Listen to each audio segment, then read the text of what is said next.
There's a really cool thing in Dune Part 2 where you can actually pinpoint exactly when Chani abandons her love for Paul in the film. At the end of the first act of the film, Chani started wearing a blue cloth around her head.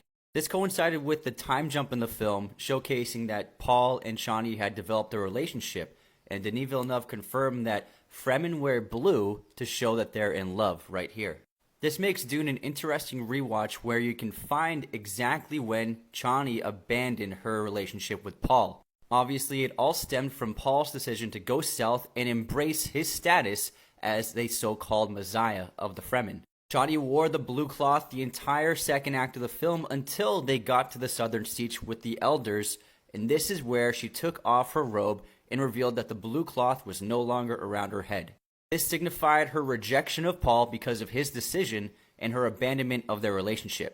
And so for the rest of the film, she no longer wears the blue cloth around her head, obviously culminating in the tragic final shot of the film. However, this is going to lead into the third film, Dune Messiah.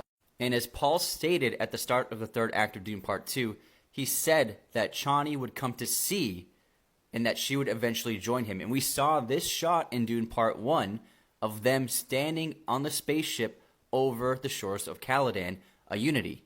It seems like the plot of Dune Part 3 will heavily revolve around Chani's rebellion against Paul and then him trying to figure out a way to bring her back to him.